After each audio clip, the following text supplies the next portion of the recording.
Good evening, Council. Thank you for coming to the Wednesday, October 28th meeting. We welcome all our viewing guests as well as administration and staff. Thank you very much. We'll call the meeting to order at 7:01. Today's meeting is being held as a virtual meeting due to the declared emergency in order to keep everyone safe. We are taking this measure to help stop the spread of COVID-19. Although this is a virtual meeting, we will attempt to record, stream live, and publish in accordance with Council's electronic meeting policy. Due to the pandemic and the requirements for social distancing to keep you safe, we are practicing the protocol of virtual meetings, and thus the public will be looking at us visually. Anyone who is invited to speak may be recorded, and their voice, image, or comments will form part of the live stream and recording. Today's meeting may be streamed live as well and published on the Southwest Middlesex YouTube channel. Thank you, Council. Number 2 on the agenda, is there any member of Council declaring a pecuniary interest or the general nature thereof? Yes, Councillor McGill.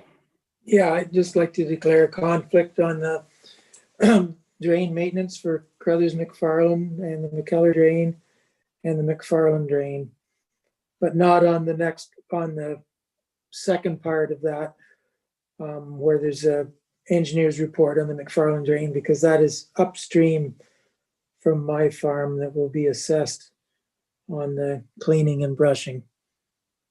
Okay, thank you very much. Before we get into the meeting, I'd very much like to just take a moment and bid Chief Hansen our best thoughts and wishes. I saw the Chief. Chief Hansen, are you with us there? There you are. Yeah, we hear that there's a retirement coming up for you, and on behalf of Council, Chief Hansen, administration, staff, and the people of Southwest Middlesex, I wish you a warm farewell as you begin embarking on a new journey.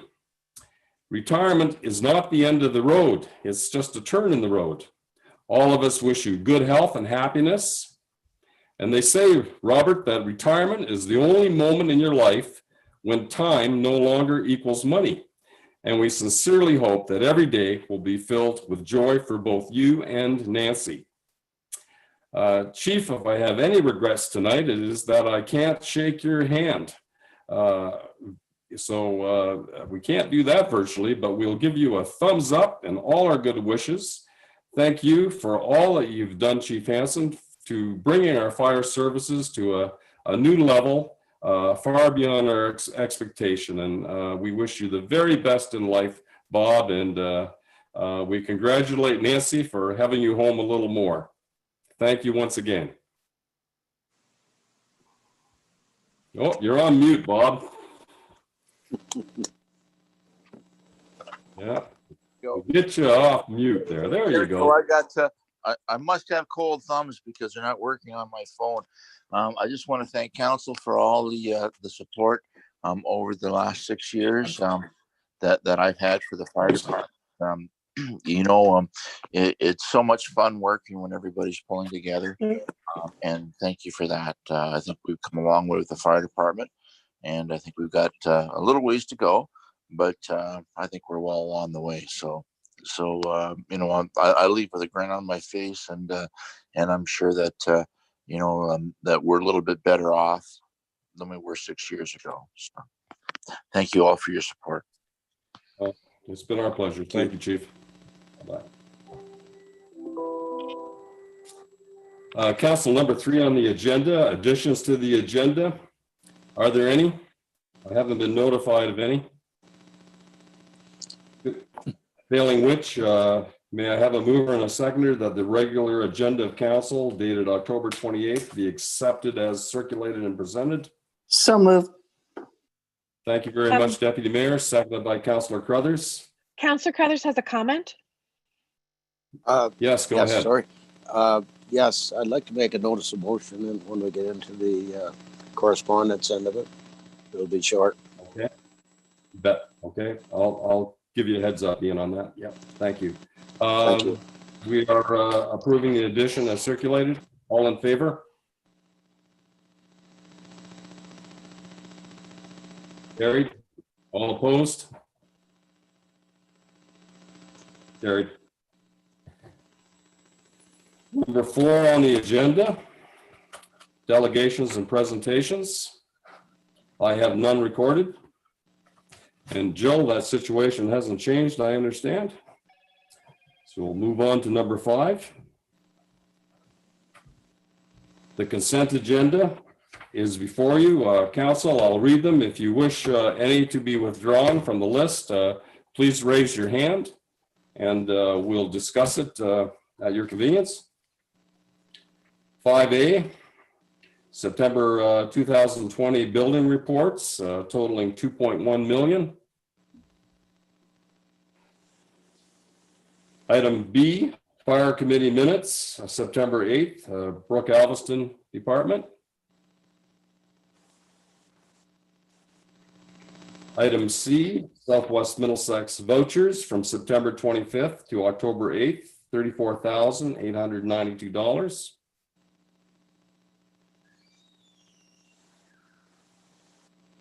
Item number D, Public Safety Division, Court Security and Transportation Program. It's a service delivery review.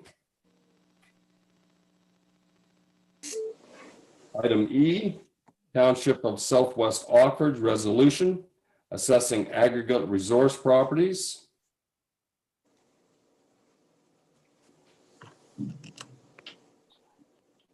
Item F, Loyalist Township resolution funding for community groups / service clubs in the COVID-19 environment.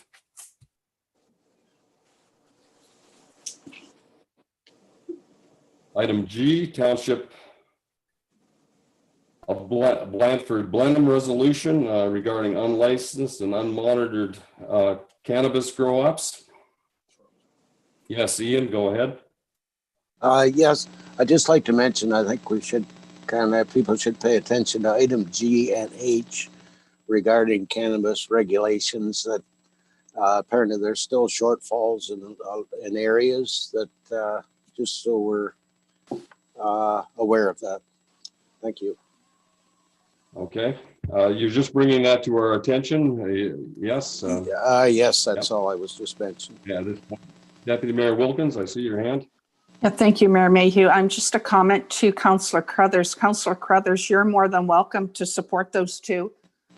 And I would second them and we could vote on it instead of making a notice of motion, if that's what your notice of motion was for. Well, actually just a comment, but a notice of motion would be great. Yeah, I would make a motion okay, to that so, effect. Just to Or simplify later it, for her. well, just to simplify it, Councillor Crothers, if you just want to approve those or like support those and make that motion, I'll second them. That would eliminate your Okay. notice of motion. Okay, I Okay. would approve that Yep. and make the motion to. The chair approve will that. give you direction. Ian, if you're supporting G and H, the deputy mayor has seconded those, and we'll put Southwest Middlesex counties, Southwest Middlesex support behind both of those letters of intent. Excellent, thank you. Okay, and thank you very much, Deputy Mayor, for seconding that. Any discussion, council? Thank you. I'll call the question. All in favor of endorsing item G and H?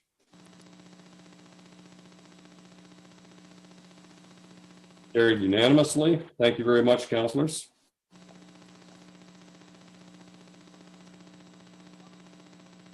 Item I, Southwest Middlesex Council meeting minutes of September 25th and October 14th.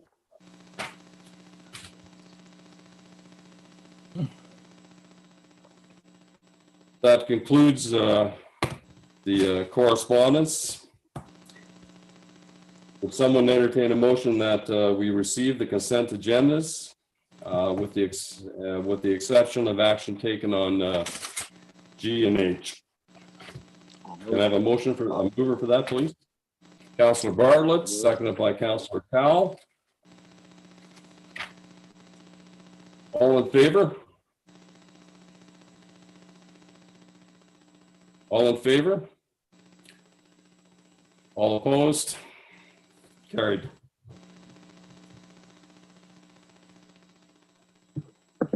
Council, we're at item number 6 on the agenda.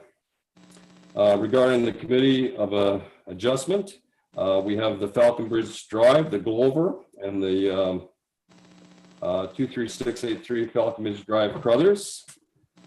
Can we have a motion that we go into the committee of adjustment at 7:12? Would someone move that, please?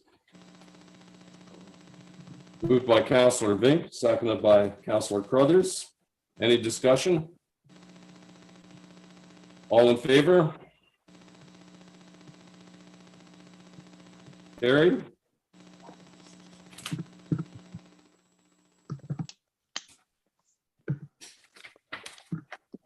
So Jill, we'll call that 7:13. We'll call the meeting to order. Today's committee meeting is being held as a virtual meeting due to the declared emergency in order to keep everyone safe. We are taking this measure to help stop the spread of COVID-19. Although this is a virtual meeting, we will attempt to record live, stream, and publish in accordance with Council's electronic recording meeting policy. Due to the pandemic and the requirements for social distancing to keep you safe, we are not able to allow the public to attend this meeting. Anyone who is invited to speak may be recorded, and their voices, image, and/or comments will form part of the live stream recording. Today's meeting will be streamed live as well as recorded and published on the Southwest Middlesex YouTube channel. Item number 2 on the committee, is there any member of council declaring a pecuniary interest or the general nature thereof? Seeing none, we'll move on to item number 3 on the committee agenda. Additions to the agenda, I believe there are none. I'll therefore entertain a motion that the Committee of Adjustment agenda dated October 28th be accepted as presented. Would someone please move that? Thank you, Councillor Crothers, seconded by Councillor Scholdice. Discussion? In favor? Carried.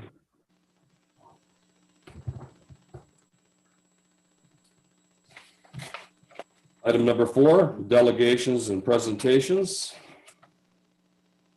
There are none. Item number 5, Southwest Middlesex Committee of Adjustment minutes dated August 26th and September 2nd. If someone would entertain a motion that those the minutes of August 26th and September 2nd meeting be approved as circulated. Councillor McGill, seconded by Councillor Crothers. Discussion? In favor? Carried. Thank you. Committee of Adjustments, Severance Act Application 6-1 B08/2020. Members of the public wishing to comment on the application have been encouraged to provide written submission to the clerk by email or by mail by noon on Tuesday, October 22nd, before the meeting in order to provide comment or oral submissions as a delegate during the oral submission of delegates part of the meeting. Written submissions must include full name, address, and an email or telephone number at which you can be reached. Submissions must also indicate if you wish to make oral submissions at the meeting. The clerk will contact or has contacted all persons who indicate in their written submissions that they intend to make oral submissions at the meeting to provide electronic access instructions. Members of the public who do not provide a written submission to the clerk in advance of the meeting and to decide to provide comment or oral submission while the meeting is ongoing will need to confirm their interest in doing so during the recess part of the meeting and make their comment or submission during the oral submission or other participants part of the meeting. We'll call the public meeting on B08 2020 Falcon Ridge Drive, Glover to order at 7:16.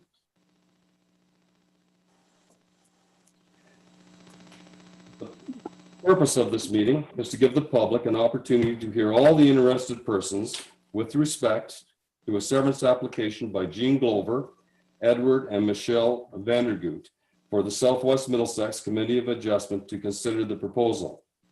The purpose and effect is to sever 2.18 acre parcel of land having a frontage of 222.7 feet on Falcon Bridge Drive from an agricultural parcel of land with an area of approximately 21 acres. 6430 Falcon Ridge Drive to be merged with concession 3 south part of 2 to sever 2.18 acre parcel of land having a frontage of approximately 183.4 feet on Falcon Bridge Drive from an agricultural parcel of land with an area of approximately 70 acres and known legally as concession 3 south part of 2 to be merged with the abutting property known as 6430 Falcon Bridge Drive to facilitate a land swap. The first order of procedure will be the planner will present the staff report and recommendation and will provide any comment received from circulated agencies and the public. Stephanie, if you could take us by the hand on this and lead us through, we'd appreciate it. Thank you. Thank you. I'm just going to share my screen with you guys.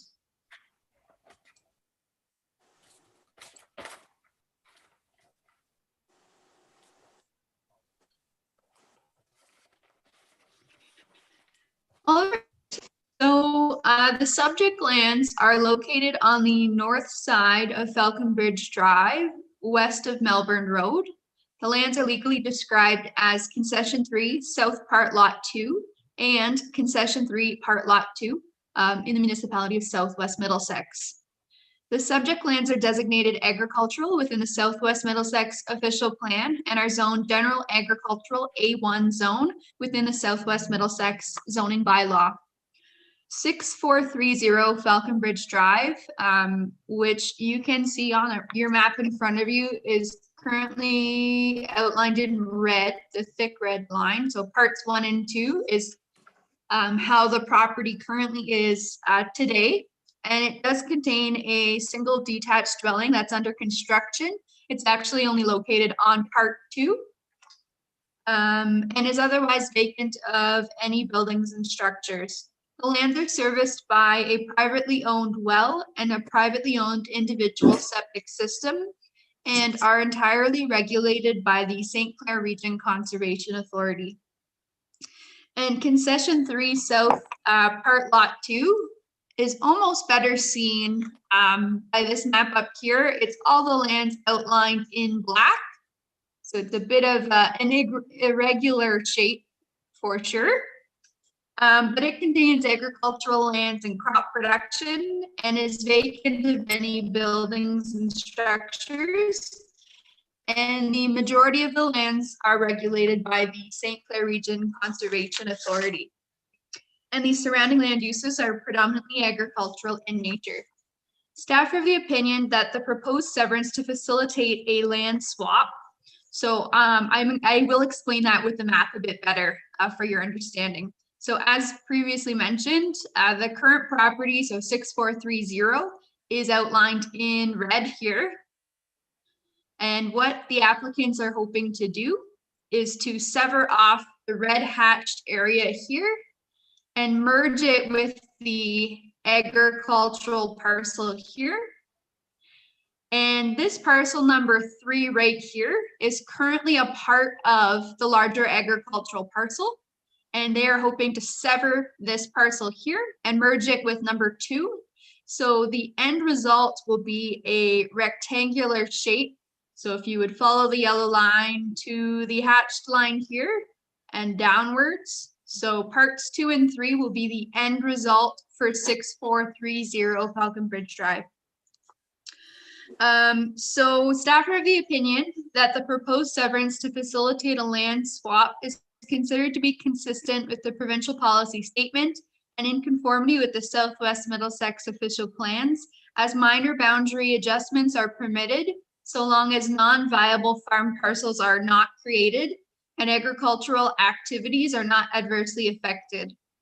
Staff note that both concession 3 part lot 2 and 6430 Falcon Bridge Drive will maintain the exact same lot areas of 28 hectares or 70 acres and 8.5 hectares or 21 acres respectively as a result of the lot swap.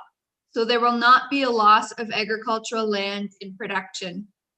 6430 Falcon Bridge Drive would become a more rectangular lot configuration, with the east lot line being located along the shared east lot line of concession 3, part lot 2, which will allow farming equipment to be maneuvered on the agricultural lands in crop production more easily, as the farmer will no longer have to bring the equipment between the existing lot lines. So previously, from my understanding, the farmer was farming this and bringing equipment in, and then there's a ditch that runs here. But now this parcel is going to be a part of the 6430 Falcon Bridge. And so the farmer will access this, so he no longer will have to farm that.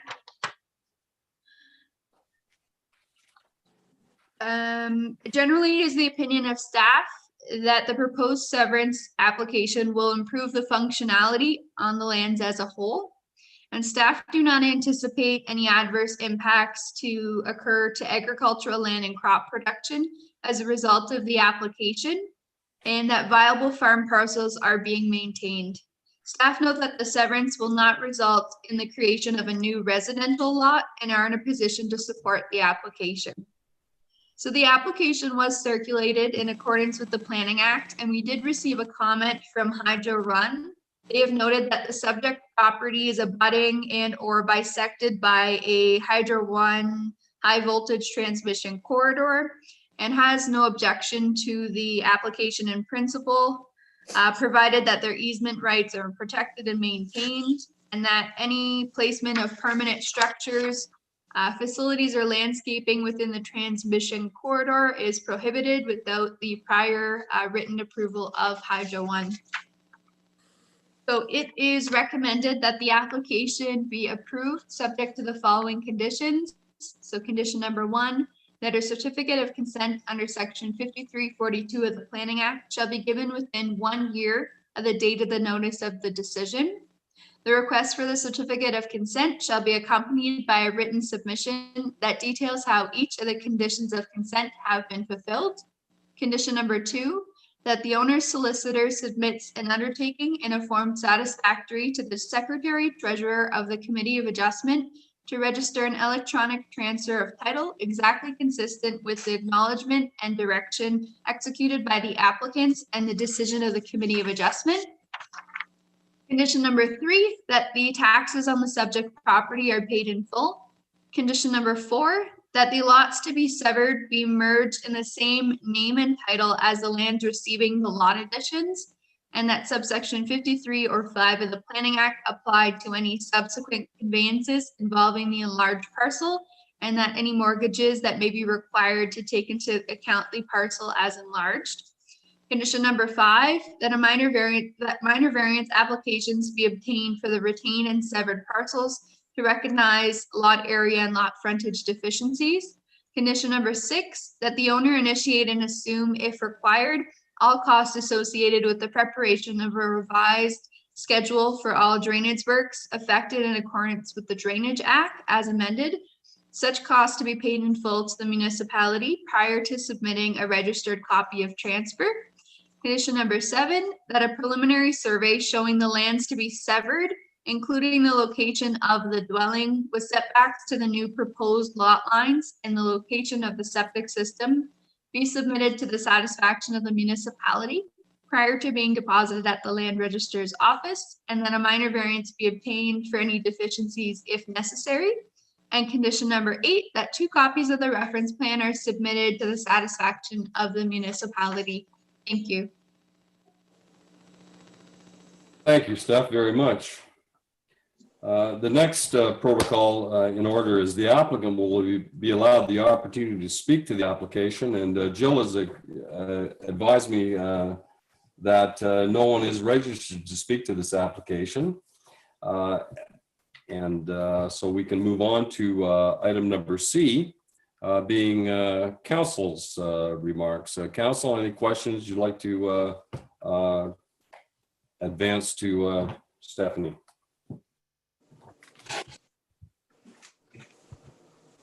I don't see any. Jill, are there any oral submissions of delegates?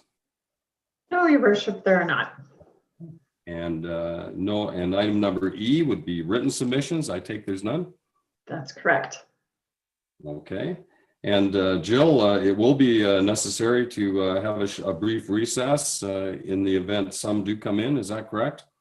Yeah, so if we just have a brief recess for 5 minutes to allow anyone who's registered, that'd be great. Okay. Yep, that sounds good. Okay. We'll just take a breather. Thank you, Council. We'll be back in 5 minutes.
Council, I think we're soon to be back. I believe everyone is ready to go on that. Any communications received, Jill? Nope, no one is registered to speak to this application. Well, thanks very much for attending to that. Item H, applicant's final remarks. I believe we're still without an applicant to comment on that. The last item, item I, is council's decision. The recommendation is before you. What's your wish, council?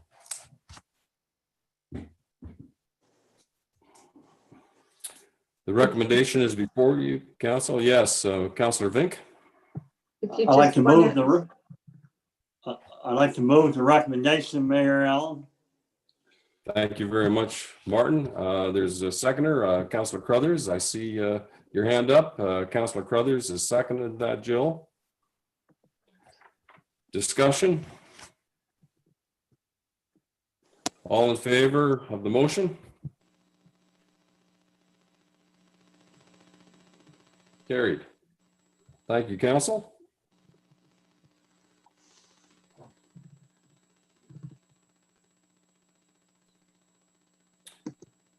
The chair will declare public meeting B8/2020 Glover closed.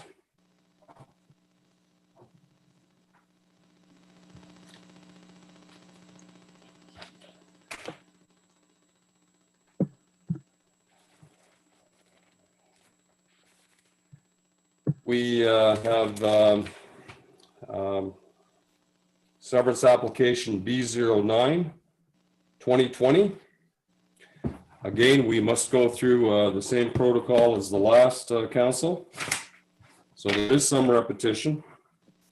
Members of the public wishing to comment on the application are encouraged to provide written submission to the clerk by email or by mail to 153 McKellar Street by Tuesday, October 27th, before the meeting, in order to provide comment, oral submission as delegates during the oral submission of delegates part of the meeting. Written submissions must include your full name, address, and email or telephone number at which you can be reached. Written submissions must also indicate if you wish to make oral submissions at the meeting. The clerk will contact all persons who indicate in their written submissions that they intend to make oral submissions at the meeting to provide electronic access instructions. Members of the public who do not provide written submissions to the clerk in advance of the meeting and to decide to provide comment or oral submission while the meeting is ongoing will need to confirm their interest in doing so during the comments recess, Part F of the meeting, and make their comment or oral submission during the oral submission or other participants, Part G of the meeting. The notice is B9, Crothers notice, 6th of October, 2020, and maps are there. Chair Mayhew will call the meeting to order regarding 23683 MacArthur Road. Christine Crothers to order at 7:36. The purpose of this meeting is to give the public an opportunity to hear all interested persons with respect to a severance application by Christine Crothers and for Southwest Middlesex Committee of Adjustment to consider the proposal. The purpose and effect is to which proposes to sever 47 acres of agricultural parcel of land from an existing farm of 97 acres of land. The meeting order, we will begin with A. The planner will present to staff and report and recommendation will provide any comments received from circulated agencies and the public. Go ahead, Stephanie, if you'd like to engage us in this. Thank you. Again, just sharing my screen with you. So these subject lands are located on the west side of MacArthur Road, north of Old Drive, and the lands are legally described as Concession 5, South Part Lot 17. The subject lands are designated agricultural within the Southwest Middlesex official plan and are zoned the general agricultural A1 zone within the Southwest Middlesex zoning bylaw. The applicant is advised that they wish to sever the agricultural property in 2 parcels for succession planning. The lands proposed to be retained consist of a residential dwelling, a drive shed, a chicken coop, and a pump house. And the lands currently have a private well, private septic system, and have existing access onto MacArthur Road. And no change of use is proposed at this time. And majority of the lands proposed to be retained are regulated by the St. Clair Region Conservation Authority. And the lands proposed to be severed contain agricultural lands in crop production and are unserviced. And no change of use is proposed at this time. The lands proposed to be severed contains a small portion of hazardous lands as per Schedule F of the Southwest Middlesex official plan and are entirely regulated by the St. Clair Region Conservation Authority.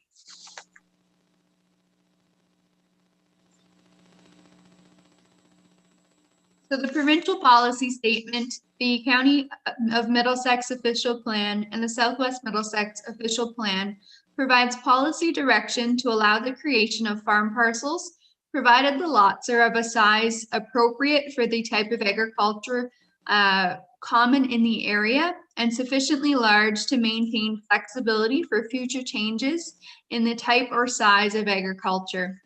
Specifically, new farm parcels generally shall be 40 hectares or 100 acres in size, as noted in both official plans. The subject property is zoned the general agricultural A1 zone within the local zoning bylaw. And this zone category permits a range of agricultural and related uses, but does require a minimum lot area of 40 hectares or 100 acres with a minimum lot frontage of 300 meters or about 984 feet.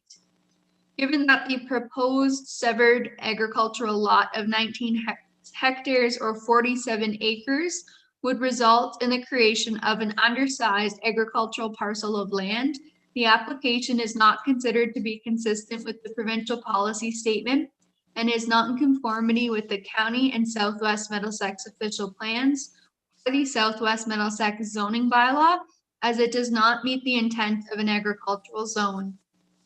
Staff are therefore not in a position to support the proposed consent application. The application was circulated in accordance with the Planning Act, and we did receive the following comment. So the St. Clair Region Conservation Authority recommends that if approved, as a condition of approval, a site-specific floodplain assessment be required to determine if there is a safe building envelope outside of the hazard on the severed lot, which meets the requirements of the PPS. And if it is determined that a safe building envelope is available, the St. Clair Region Conservation Authority has no concerns with the proposed severance application. And additionally, Ontario Regulation 17106 does apply to the subject site. And so a permit from the Conservation Authority will be required prior to any development taking place. So it is recommended that the application be denied. Thank you. Thank you, Steph. Item B on our procedure, councils, the applicant will be allowed the opportunity to speak to the application. Jill, has there been any registered? Jill, is the applicant with us? She is? Good. Hello? I see your head nodding.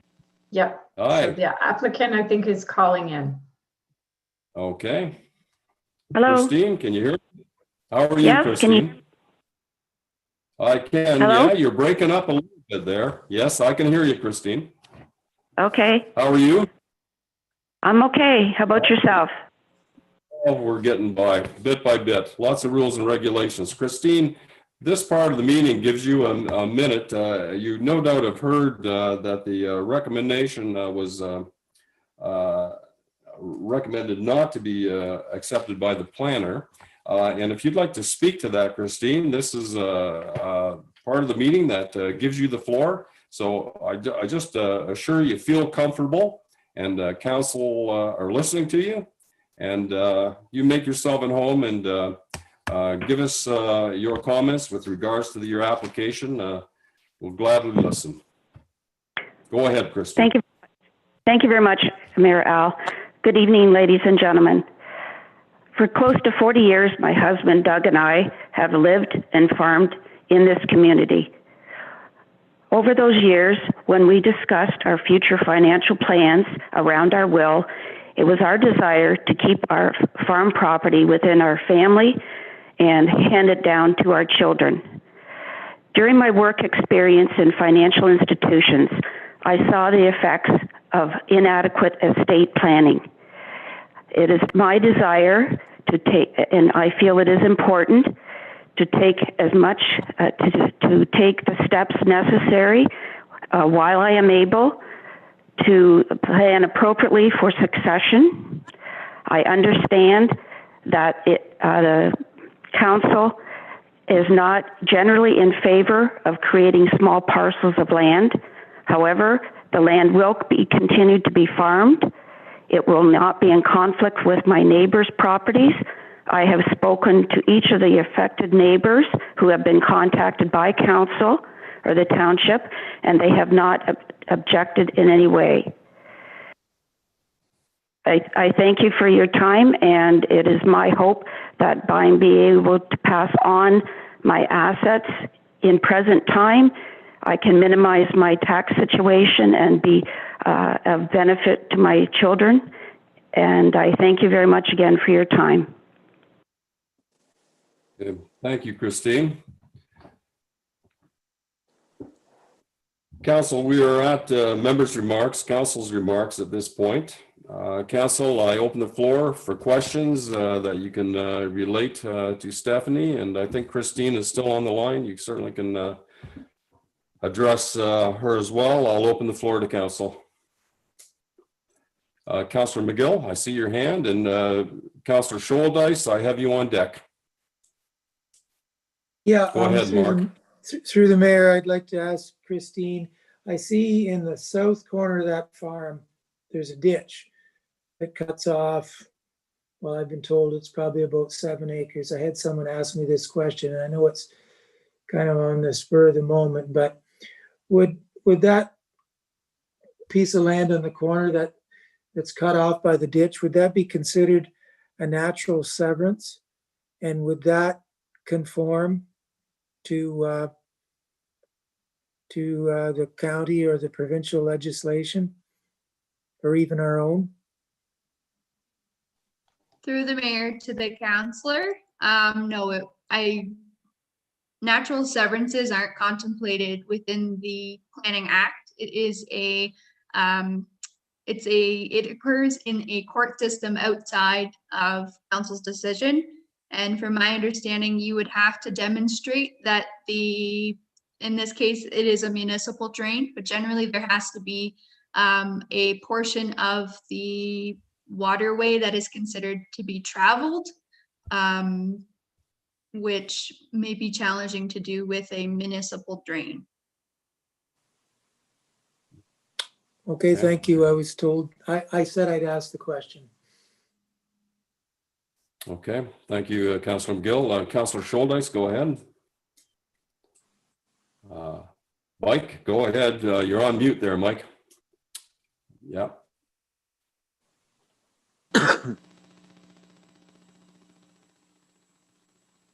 Mike, are you with us? Yeah. Councillor Scholdice had his hand up there. We'll give him a moment there. And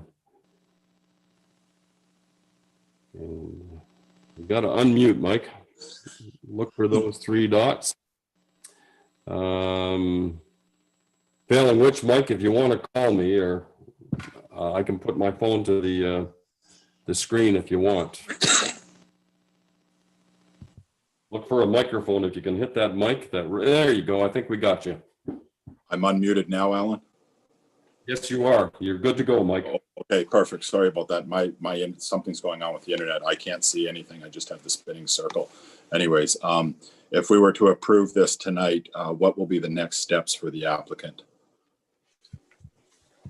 I'll let Stephanie answer that. So through the mayor to the councillor, following council's decision this evening, there will be a 20-day appeal period that follows. So if no appeals have been received within the 20-day time period, then local council's decision would be final. If we do receive an appeal for any members of the public who have written in, which I don't think we have received, or any agencies, then there will be further steps to follow. If I could just have a quick follow-up. Yes, by all means, Councillor Scholdice, go ahead. Councillor Vink, I have you on my radar. Thank you, Mayor Mayhew. Go ahead. If this goes through to the county, will it cost the applicant more, and will it cost the municipality more? Yes, Stephanie, I'll let you answer that. The answer to that question is yes, but I'll let Stephanie expand on that, or Jill, Stephanie or Jill. By all means, it's a very important question, and I think it should be asked, and council deserve an answer on it, of course. We have the skills here. Jill, would you like to take it, or Stephanie, any preference? Jill, I see your head nod. Yeah, I want to introduce sure. it. By all means. So Stephanie might be able to give more of the technical details. So if local council through the Committee of Adjustment were to approve the application, then the County Director of Planning has the opportunity to review that and decide whether or not he's bringing it to County Council with a recommendation on whether the matter should be appealed. So County Council would then be faced with a decision of whether or not to appeal the decision of Southwest Middlesex.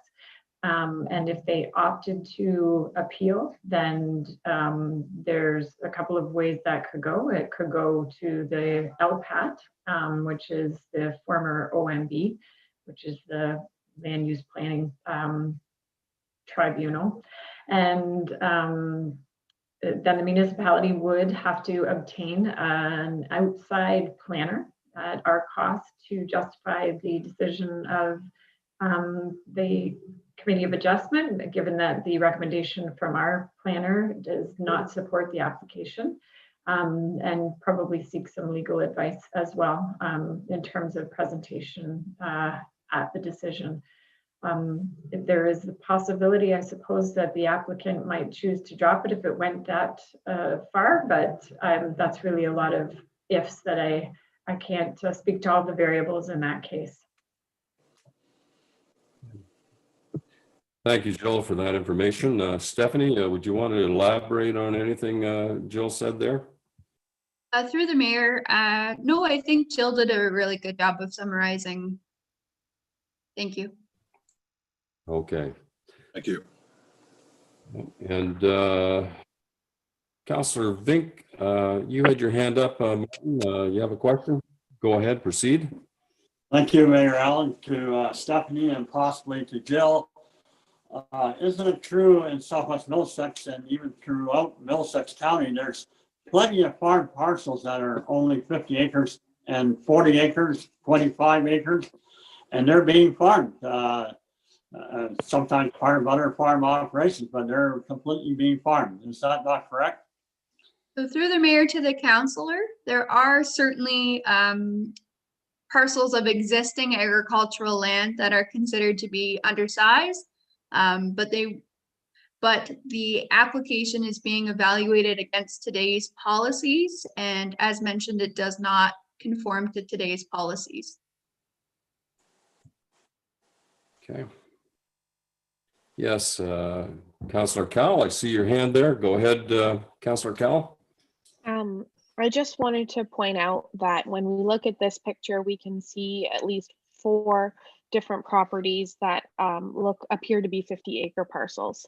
There is a property around the corner from them that is a 50-acre parcel on Old Road. My house is a 50-acre parcel with a 50-acre parcel beside it and a 50-acre parcel behind it. I'm not saying that our planner has done anything wrong, because she hasn't. She's correct. This is what the policies are today. But that doesn't mean we as a council have to agree with what the policies are today. And I don't. I think that when we think about succession planning, if we left this as a 100-acre parcel and Mrs. Crothers wanted to bequeath it to both of her children, if one of them wanted to keep the parcel, they would have to buy the other sibling out. And as we saw recently, a property similar, but less workable land, listed for over $800,000. I don't know very many young people who have $800,000 to give to their sibling to be able to purchase the family farm that aren't already in the family farming business. With that being said, I need a little bit of help from staff at what point we can move this. I'd like to move this, but I want to make sure that it does have the traditional restrictions that would come forward with a severance when we talk about, tile debts being paid and things like that, because I'd like to give it the best chance that perhaps it won't be appealed by county council. Okay, thank you, Councillor Cal. Yep. Council, any other questions? Yes, go ahead, Deputy Mayor Wilkins. Maybe I'm not visible, am I? I'm just not sure. I had my hand up for a while. Can you see me? Okay, just to double check. I just would like to comment. I would just like to comment on a few things. And I really don't think I can add anything to what Krista's already said. But when I look at this, I see at least 6, maybe 8 50-acre parcels. And yes, I do realize that that was done years ago prior to the new provincial policy statement being put out. I think it's time for change. We've all seen much change this year and over the last few years with the market price increase of property. Once the family farm maybe wasn't as attractive, but now certainly it is. And I think in this case, it's even more attractive to the family members, because as I'm told, if I'm correct, this is an old family farm and they'd like to keep it in the family, and they have no interest in changing the use from anything but what it is now, agriculture, and having it remain that. So my comment to Councillor McGill is that I've always been told a severance can occur if there's a railroad or a river. Is that correct, Stephanie? Through the mayor to the councillor, I would have to review our policies to check. I would say a natural boundary is determined by a road or railway or a river. A river, okay. But I would have to double check or look into it to see if it would count as a severance. We'd have to evaluate it against the policies. Okay, thank you. And just if I can continue on, Mayor Mayhew, for 1 second, thank you very much. And Councillor Cowell, I would suggest if you're moving this, that you ensure that both parcels remain A1 in zoning. Just a comment. And I will be supporting it. Thank you. Okay. I will go back to that motion. I will not forget it, but Councillor McGill had set his hand up for a while there. Go ahead, Mark. I talked to some farmers about this, and none of them were in support of this kind of a severance. The farm machinery just keeps getting bigger, so we want bigger parcels, not smaller. And these maps are really good. You can see on the map the tile drains, and the tile drains go right across that yellow and red line. And a lot of farmers are putting tile in closer now, and what they do is they split the tiles. They put a tile in between the tiles that are already there. When it's split in 2 parcels like that, that makes it a lot more difficult for drainage. One farmer mentioned that to me too. And then we have spray drift concerns. So if it's 2 separate properties with a property line down the middle, you have liability issues with spray drift from one to the other. And I'm also a little concerned about cost to the municipality if this was taken to another level and we had to hire another planner to try to support our decision. Okay. Thank you, Mark. Deputy Mayor Wilkins, I saw your hand there. Go ahead. Thank you, Mayor Very good. Mayhew. Thank you, Mayor Mayhew, through you to Councillor McGill. And I would just suggest that maybe you could share with the farmers that complained to you that just a month ago, we did sever a parcel on Park House. I believe it was 43 acres from surplus dwelling to the needs of the farm. And it was I would say, a rather large farmer from the area that bought it. So I doubt he's got many complaints or concerns with large equipment on that piece of property. So just a comment. Okay, thank you. There's two hands up. Councillor Bartlett, you haven't spoken yet, so I'm going to allow you to speak first. Councillor McGill, I did see your hand, and I'll allow Councillor Bartlett to go first, as it's his first question. Thank you, Mayor Mayhew. Considering the change in the farmland, if there's been a motion made, I will certainly second it tonight. Okay. Yeah, I think it has been made by Councillor Cal, and I haven't adopted it as chair yet, but I'm going to give the courtesy of these two councillors the benefit of making that motion. Correct me if I'm wrong, but I believe Councillor Cal made the motion, and Deputy Mayor Wilkins, I believe you seconded. You indicated your support to second Councillor Cal's motion. Is that correct? Just a note, Mayor, you'll want to wait till the public meeting portion is closed before you consider any kind of motion on the application. You haven't allowed the opportunity for the whole process as of yet. So, put that on hold as everyone seems anxious to get on there. But yes, there is a protocol to follow. We're just in the opening remarks, and there is still some time for public discussion on this. Councillor McGill, did you had a question following Councillor Bartlett's? Well, I just had a comment I wanted to make in reference to that severance that we approved over on Park House. I did have complaints about that one when we initially went against the planner's recommendation, and we were going to allow about 4.5 acres severed off, which could have led to more good agricultural land being taken out of production. But then when that was changed, so the severance was really only about 2 acres for the house and 2 acres, then I would say that most farmers approve of that kind of severance, which actually does conform to the provincial and the county and the municipal legislation. Most farmers are okay with seeing a good house severed off and leaving the existing agricultural piece of land as is to be farmed as is. So the land is owned by the farmer in most cases. It might not be. It might be owned by somebody who's just renting it to a farmer, and then the house is owned by the homeowner. So that's my comment there. Okay, thank you, Mark. Stephanie, if I could pose a question from you, I have yet to ask one. My concern here is, should this be passed by council, I am concerned about the cost to the municipality, as has been mentioned by yourself and Jill, as well as a concern, and I'm sure other councillors are thinking about that in addition to myself.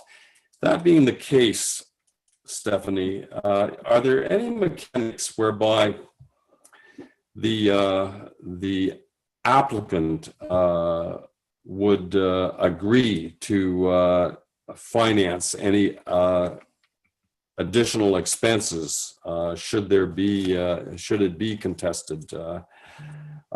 Must those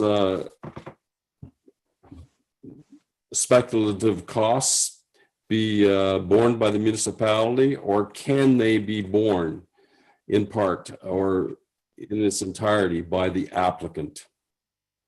Tough question, Steph.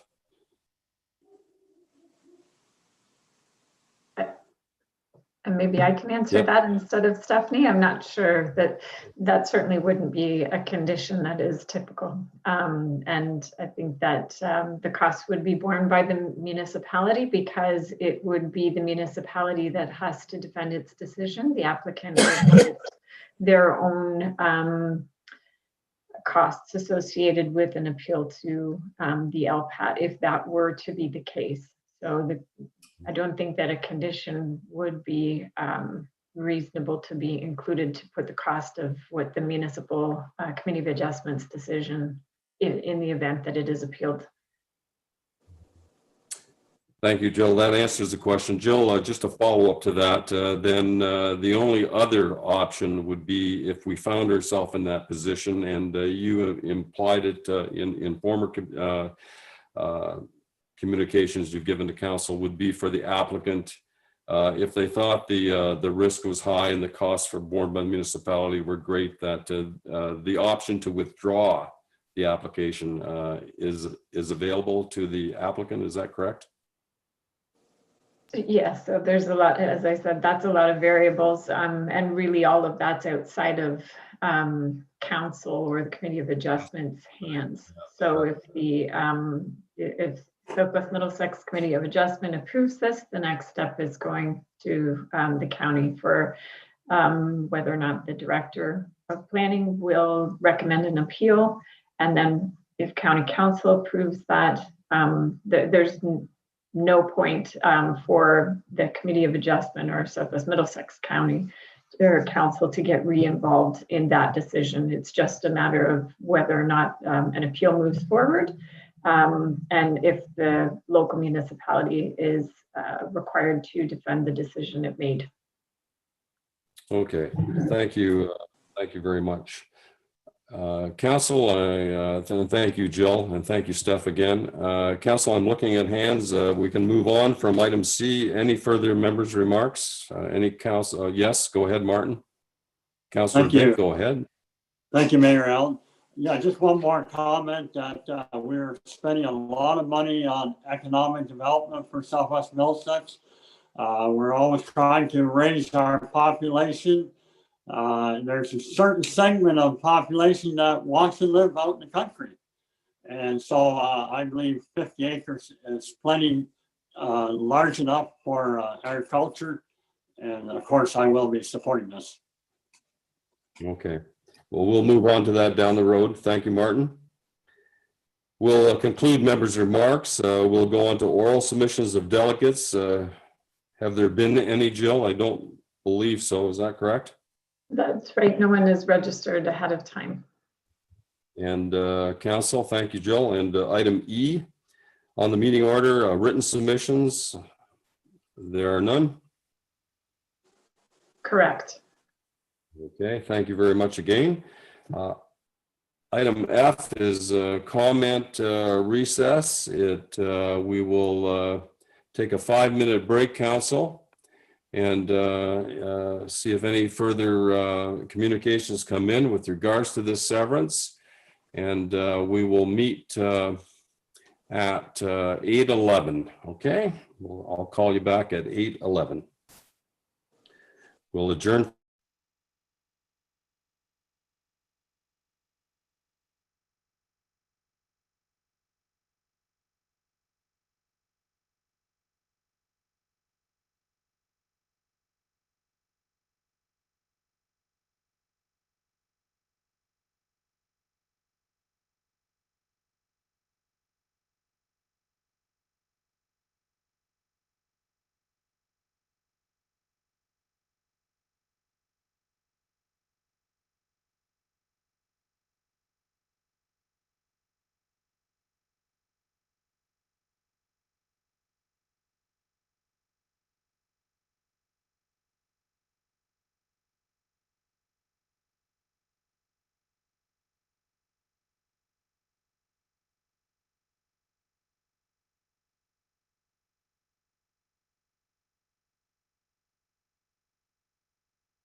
Yeah, I think we're just about back. Council, thank you very much. So we've taken our 5-minute break.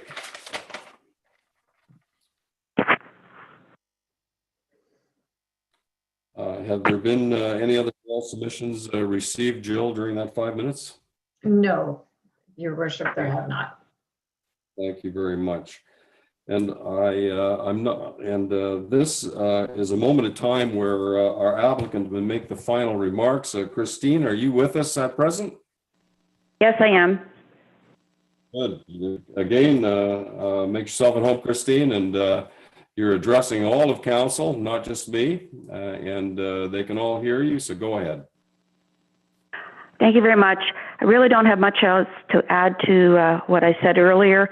I just appreciate the opportunity to address council, and thank you very much for your time and consideration in this matter. Okay, thank you. We wish you well. I'll declare that this public meeting regarding B9 2020 of Crothers closed. The chair will now consider motions regarding this application. And from the conversations around council, there is some support for this. So I would just like to request that if in the event this does go through, that Stephanie council would very much appreciate. I see your hand, Councillor Cal. I'll get to you in a second. That if there are any conditions that meet standard protocols, such as Conservation Authority, the hazard lands were mentioned, that we should be cognizant of those. Councillor Cal, I'll take your question now. Go ahead. I just wanted to say, I think Stephanie has a list of the conditions which do include the site-specific flood plan assessment that has been requested from the St. Clair Conservation Area. So with that being said, I'd like to move forward with this severance, and if Stephanie would be willing to read out the list of requirements once the motion has been seconded, I would appreciate that. Okay. And Deputy Mayor Wilkins, you still stand to second the motion? Okay, thanks very much, Mary Gay. All right, we have a mover and a seconder. Are there any discussion from council? Yes, Councillor McGill, go ahead. I'd like to request a recorded vote. Okay. And perhaps Mayor Mayhew, would you let Stephanie read out those conditions just so everybody has a chance, because no one will have seen these ahead of time. You bet. I just saw Stephanie hands go up there. So Stephanie, go ahead. You have the floor, Stephanie. Thank you. So in the event that council support the application, I have prepared some conditions and they are the following. So condition number 1, that the certificate of consent under section 5342 of the Planning Act shall be given within 1 year of the date of the notice of decision. The request for the certificate of consent shall be accompanied by a written submission that details how each of the conditions of consent has been fulfilled. Condition number 2, that the owner's solicitor submits an undertaking in a form satisfactory to the Secretary Treasurer of the Committee of Adjustment to register an electronic transfer of title exactly consistent with the acknowledgement and direction executed by the applicants and the decision of the Committee of Adjustment. Condition number 3, that the taxes on the subject property are paid in full. Condition number 4, that the owner initiate and assume, if required, all costs associated with the preparation of a revised assessment schedule for all drainage works affected in accordance with the Drainage Act as amended, and such costs to be paid in full to the municipality prior to submitting a registered copy of the transfer. Condition number 5, that a site-specific floodplain assessment be completed to determine if there is a safe building envelope outside of the hazard area on the severed lot to the satisfaction of the St. Clair Region Conservation Authority. Condition number 6, that the applicants establish an access to the retained agricultural lands if necessary to the satisfaction of the municipality. Condition number 7, that a minor variance application be obtained for both the severed and retained lands to recognize the undersized A1 parcels. Condition number 8, that a preliminary survey be submitted to the satisfaction of the municipality prior to being deposited at the land register's office. And condition number 9, that 2 copies of the reference plan are submitted to the satisfaction of the municipality. Thank you. Thank you, Stephanie. You did very well to get that in short notice there. Thank you again. Council, last call for questions. Seeing none, I'll allow Jill to call the vote. So we'll start with the councillor who requested the recorded vote. So Councillor McGill, Opposed? Councillor Carruthers, Yes. Councillor Cowell, Yes. Councillor Vink, Yes. Councillor Bartlett. You're on mute. Sorry, yes. Councillor Scholdice,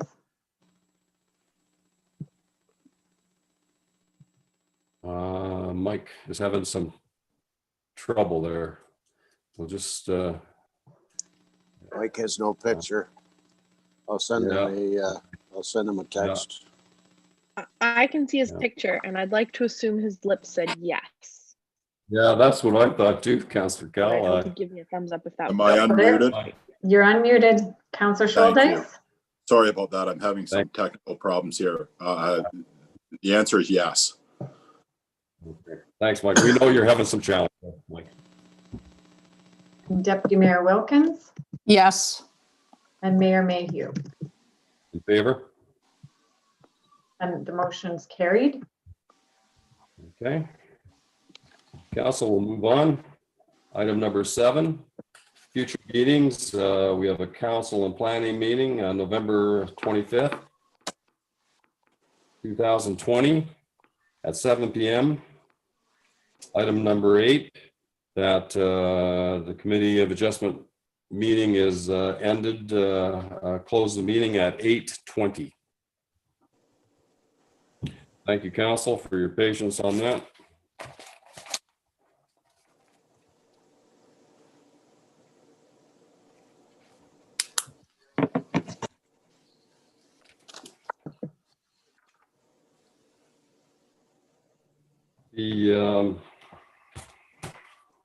We're on number 7 of the agenda. Again, I apologize for the repetition, council, but it's necessary under our electronic policy mandate. P8/2020 4317 Park House Drive, known as the Sinclair property. Members of the public wishing to comment on the application have been notified. Written submission to the clerk by email or by mail to 153 McKellar Street, Glencoe, by noon, Tuesday, October 27th, 2020, before the meeting, in order to provide comment, oral submission as a delegate during the oral submission of delegate part D of the meeting. The clerk has contacted all who indicated in their written submission that they intend to make an oral submission at the meeting to provide electronic access instructions.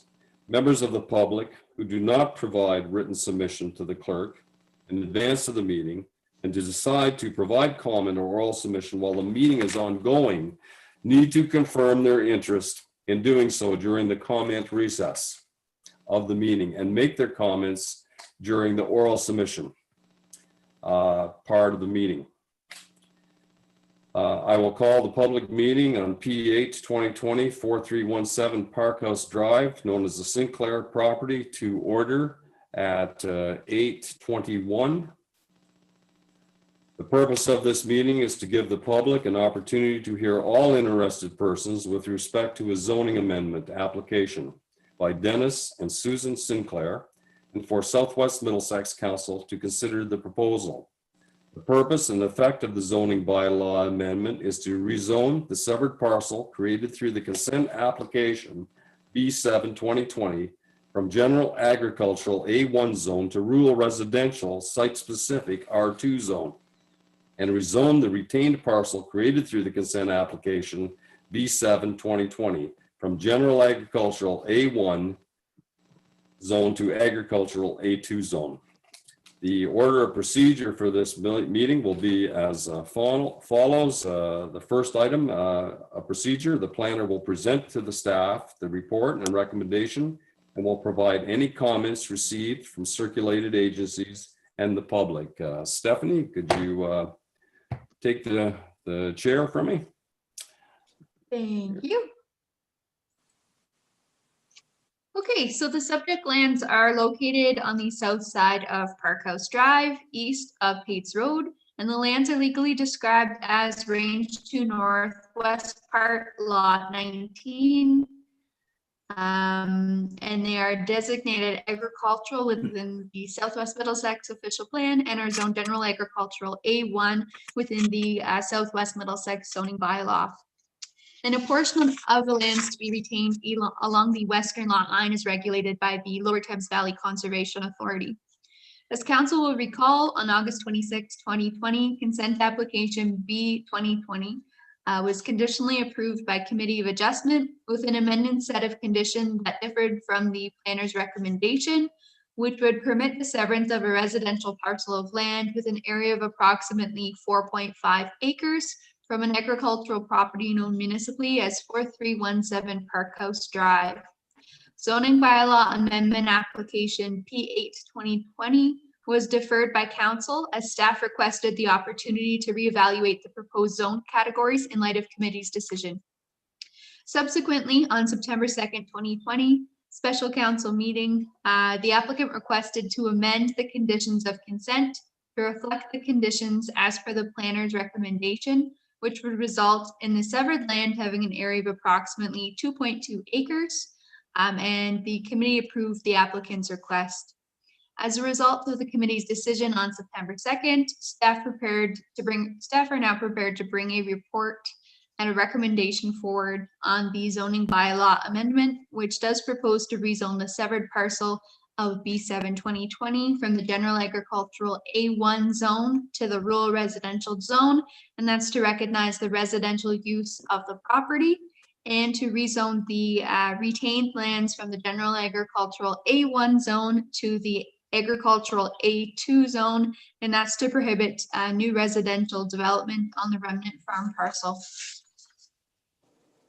So as per the Southwest Middlesex official plan, a rezoning application was required as a condition of the consent, and that's to prevent the residential dwelling from being permitted and constructed on the retained lands. And in reviewing the application, staff identified that the drive shed and barn being retained on the severed lands exceeds the maximum height permitted of 4.5 meters and recommend that a site-specific rural residential RR-2 zone apply to recognize the height of the accessory structures. And the applicants have provided a draft reference plan for the lands to be severed as part of the rezoning application and have demonstrated that all other requirements of the rural residential zone are being met. Staff are also satisfied that the lands to be retained will meet the requirements of the A2 zone, as there are no minimum lot area or minimum lot frontage requirements. And the lands are currently vacant of any buildings and structures. So the application was circulated in accordance with the Planning Act, and we did receive a comment from the Lower Thames Valley Conservation Authority. They noted no objections to the application and require that a permit be obtained for any works / construction within the regulated area. So it is recommended that the application be approved. Thank you. Thanks very much, Stephanie. The applicant will be allowed the opportunity to speak. Are the Sinclairs present at all, Jill? No, no. Thanks very much. Council, you have opportunities to ask any questions to Stephanie. Okay. Looking for hands. I don't see any there. Written submissions, have there been any, Jill? No, there have been no written submissions.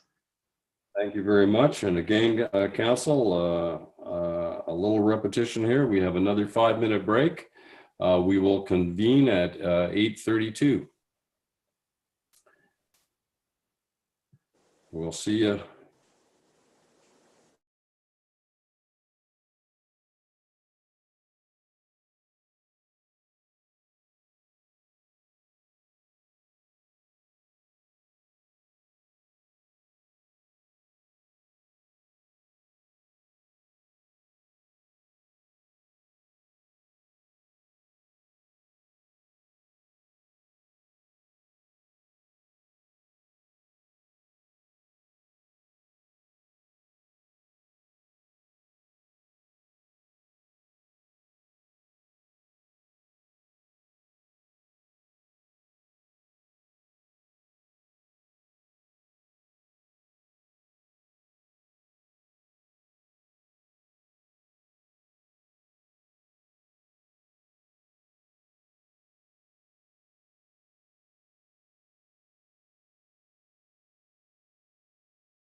I think we're ready to go, council.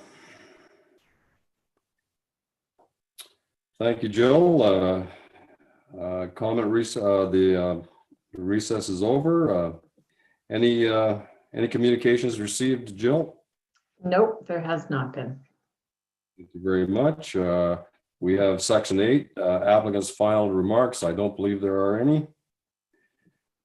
And we are at the point where we have council's decision. The last procedural item. I'll declare that the meeting, public meeting for PH 2020 Sinclair being closed. This will be a zoning bylaw amendment application, that the application for zoning bylaw amendment PA 2020, which proposes to rezone the severed parcel created through consent application B7 2020 from general agricultural A1 zone to rural residential site specific R2 zone, and rezone the retained parcel created through the consent application B7 2020 from general agricultural A1 to agricultural A2 zone be granted. May I have a mover and a seconder for that, council? Moved by Councillor Crothers, seconded by, I'm waiting for a hand. Councillor McGill, I see your hand up there. Mark, thank you. You had a light behind your hand there. Mark, I couldn't see it. Any questions? All in favor?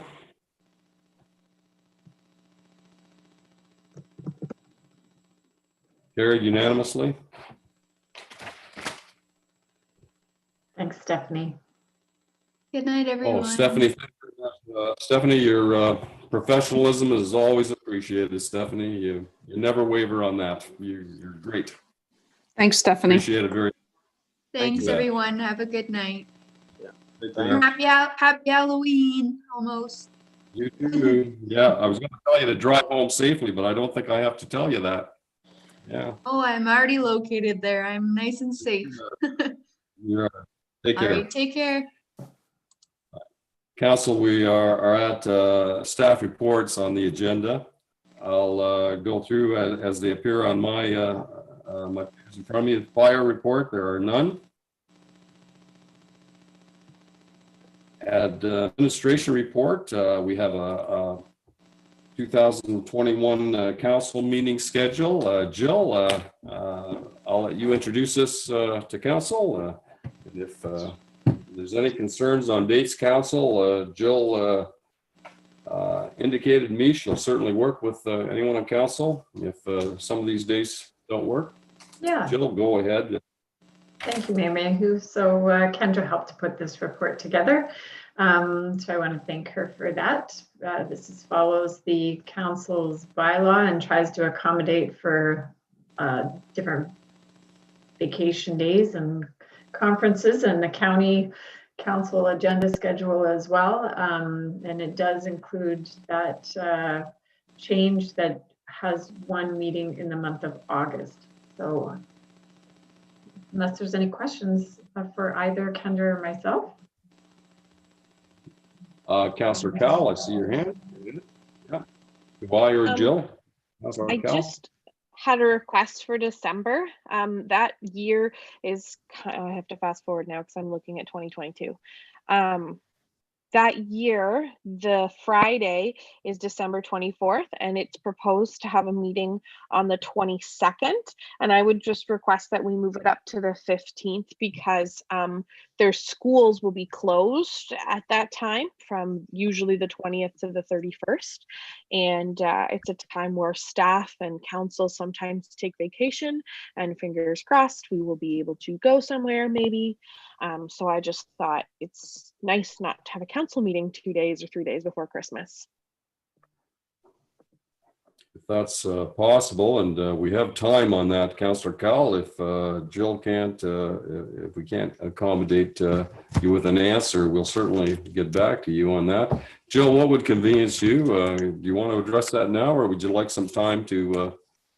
The 15th is, so I guess there's two options. Council could look at having a meeting on the 1st and the 15th, or the 8th and the 15th, or just one meeting that month, but you'll be into budget, so I'd expect you'll want at least two. So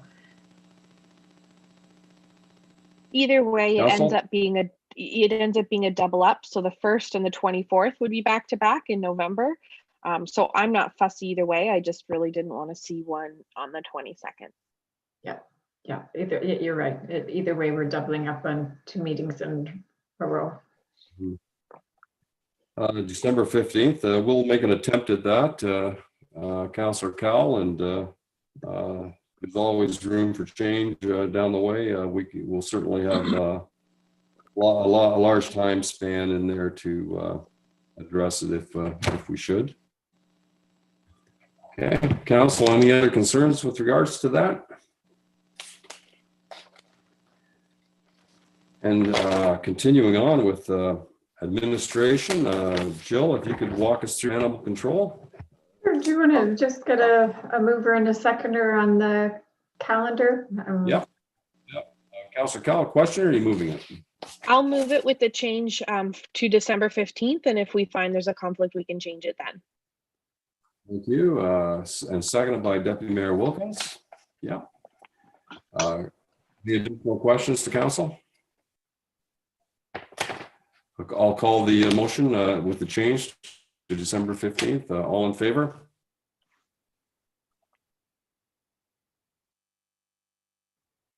Carried unanimously. And Jill, thank you for the reminder there. And you go ahead with animal control if you. So this is a renewal of an existing contract with our local Glencoe Animal Shelter, who serves as the pound keeper, while also being aligned with enforcement of our animal control bylaws. So this is a renewal of the contract. I've reviewed it with Vicky, and she's agreeable to it. So we're presenting it to council for consideration. Good. Thank you, Jill. Council, any questions regarding animal control to myself or Jill? Seeing none, will someone entertain? Oh, I'm sorry. You don't move that, Councillor Bartlett? Yes, I will. Yeah. Thank you. And is there a seconder? Yes, Councillor Cowell. Oh, I have a question. Okay. Yeah. Can we have a seconder for the motion, and then I'll ask for questions. Thank you, Councillor Scholdice. Councillor Cowell, go ahead. Ask your question there. We have talked about bylaw, and we've talked about the bylaw for animal control in the past. And I'm just wondering, with the discussion about backyard chickens coming up in the new year, how this might be impacted by a potential change. Yeah, Jill and I discussed that today briefly. I'll hand the conversation to you, Jill. Go ahead. If you address Councillor Cowell's concern, those discussions would be forthcoming, but you go ahead, Jill. We were wondering if you would take that under her wing, possibly. Oh, that's a groaner. Yeah. So thank you, Your Worship. Councillor Cowell, yeah, absolutely. If there is some, well, regardless, I would hope that there's an update to the animal control bylaw, regardless of the outcome of the decision related to chickens. So if after some public consultation and discussion, there's a move to try something different, then that would need to be incorporated into the animal control bylaw. And even if there isn't, there certainly is an opportunity to update that bylaw. And I know Vicky and I have talked about that, and we would both like to do work on that in the next year. Okay. Thank you, Jill, very much. All right, Council, any further questions regarding animal control? Don't see any hands. It's been moved and seconded. I'll call the question. All in favor of the contract renewal? Carried unanimously. Thank you, Council.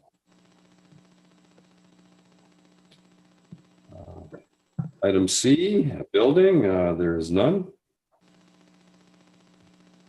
Finance, there's been a residential property tax comparison chart that's been circulated. I think that both Jill and Kristen have put their hand to that submission to council. Jill, I'll let you lead it off and you convey it to Kristen whenever you feel comfortable. Sure. Thank you, Mayor Mayhew. So council had previously requested a very specific indicator related to a tax comparison, and Kristen, as the treasurer, has provided that on a fairly regular basis. And at the last meeting when that was presented, council asked for some other indicators as well to go along with the tax rate. So I think that was a great suggestion by council members. And one of the things that we were able to do is MPAC assisted us in providing us with the specific average property information for our comparator municipalities. So we had to make a special request for that information, but they did jump through a few hoops for us, and we appreciate their assistance. And we advised what the purpose of the request was for. So I think that was very helpful. And I think at least two other indicators on here do provide some more context in terms of trying to get a better understanding for council of the financial impacts to residents when you're making your decisions about service levels and how you want the municipality to operate and the kinds of projects that you want to move forward and the obligations that you have for specific services as well, and the costs all associated with that. So I think that this analysis provides more context to that discussion and understanding when you're able to, there's a kitty cat on Mr. McGill's desk. The animal control report was just the last one, so the cat didn't get noticed. So I would just say that I think that this is helpful in providing more information. At the same time, it still doesn't provide a complete picture because you're never comparing apples to apples when you're looking at how municipalities operate, because every council makes different decisions about the service level and where they want to be with their services.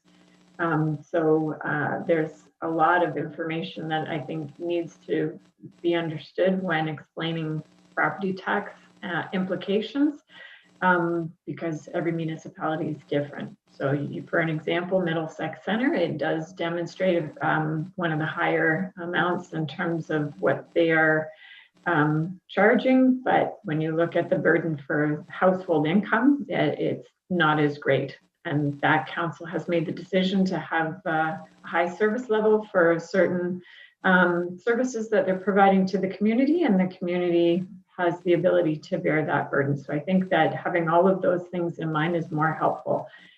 These are just a snapshot too. There's many more indicators you could look at to get a better understanding and an analysis. But I'll turn it over to Kristen. Sorry, I maybe talked on too much there. No, you didn't mind. Kristen, how are you doing? I'm good, thanks. How are you? Good, and we certainly will give you the floor, and I hope at some moment in your dialogue, you'll tell us how you think we stand. It would be all right. In terms of, thank you. Go ahead, Kristen. Okay, the first couple columns are what you're used to seeing. That's what the previous report showed, but that's just the raw tax rate of each of the municipalities. So we rank 7 out of 18 for just the tax rate. So then we factored in average home value. This is residential home value, and it's the amount that would be taxed, indicated from MPAC. So then we ranked the property tax. We extrapolated the rate times the average home value, and then ranked that. So we would be 8th out of 18. And then if we could take into consideration average income of households. So this is telling us what percentage of our average household income is spent on property tax. So for Southwest Middlesex, we spend about 3.46% of our household income on property taxes, which ranks us among our neighboring municipalities. Sorry. So if we look at from that perspective, we're right in the middle, especially if we take average home value and average household income into consideration. Right in the middle. That's great. Mm-hmm. Council, I'm sure you may have some questions. I certainly direct them to Kristen or Jill.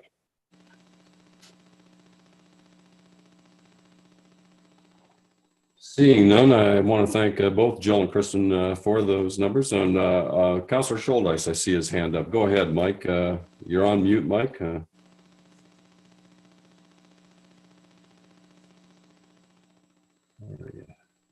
I lost you. There you are. Yeah. See if you can get that microphone on, Mike.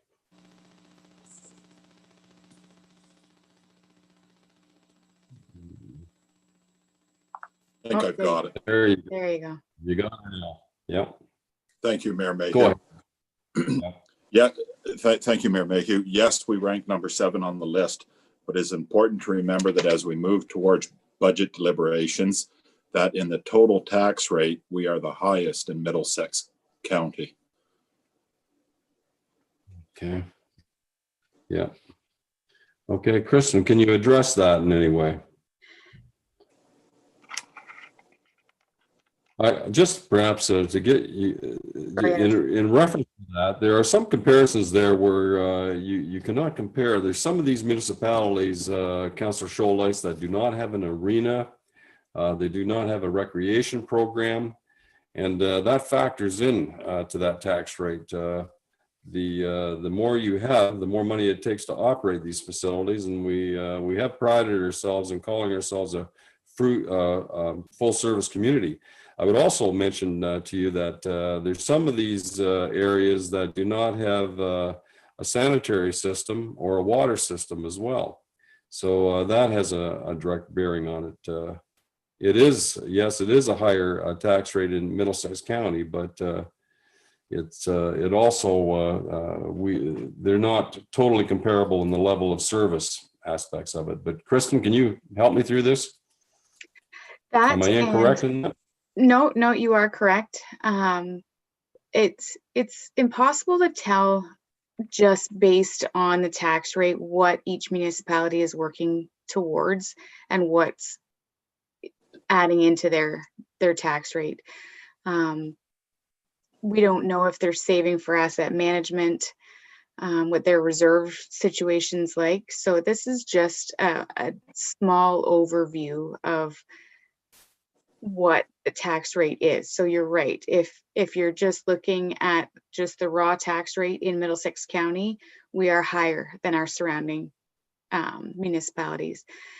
But if we take into consideration the average home value and average household income, we are definitely comparable.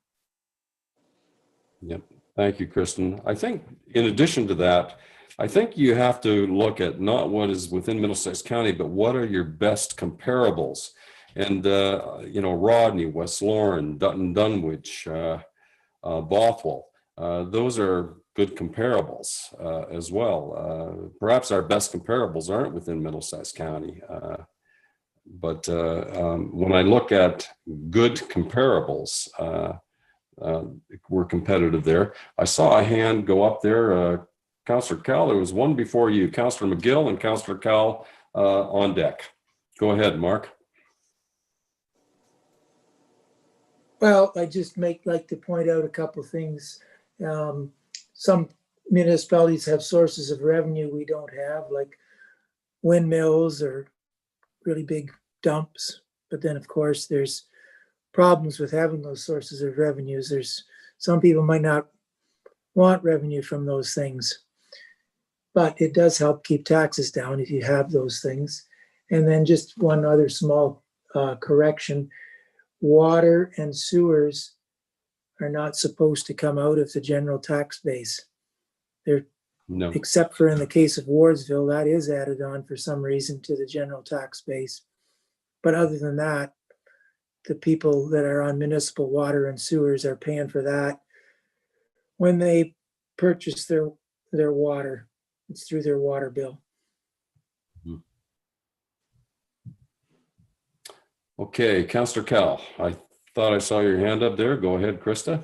Yes, go ahead. Yeah, I just wanted to point out that West Loring does have an arena. Alvingston does have an arena, and both of those locations have very close tax rates to ours. So I think it's a good comparison. When we look at a place like Middlesex Center and we look at how much the average property value is, it's nearly double ours. And I mean, to be paying $4,600 on a house, it could be the same house that I own in just a different location. It's astronomical to look at that. So I think it's a good comparator. I know they complain, I think, as much as we do. I think everyone complains about taxes, but I really appreciate this. And I know we don't want to add more work to this, Kristen, but it is nice when we take a look at this and we can acknowledge that these locations, you know, we do have a pool, which ones have a pool, we do have an arena, which ones have an arena, you know, which ones have the community center and that kind of thing. So I really appreciate this breakdown, and it's up to me to do my own research to say this one's more of a comparator than that one.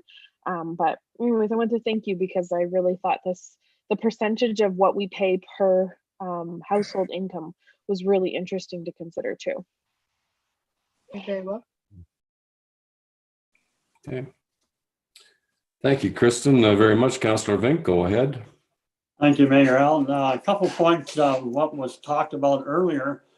Don't forget, in Elgin County and Lambton County, they don't have all the growth around London that we have in Middlesex County, and that contributes to our county level being lower.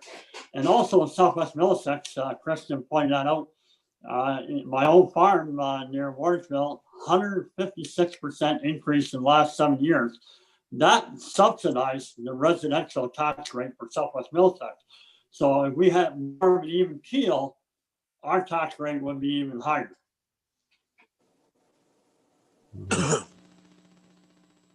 Okay. Council, any further questions? We are receiving this as information only. If there are no more questions, I'll take a mover and a seconder that it be received. Receive and file. Thank you very much, Deputy Mayor Wilkins. Is there a seconder for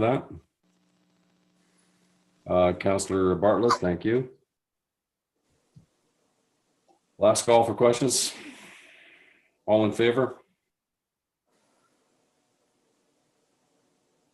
Carried.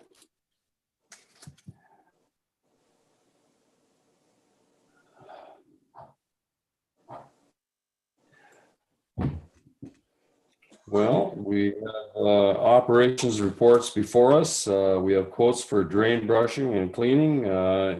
Andrew, I think, is out of the cornfield now. Are you still with us, Andrew? You are. Yes, sir. Thank you, Mr. Mayor. Thank you, Council.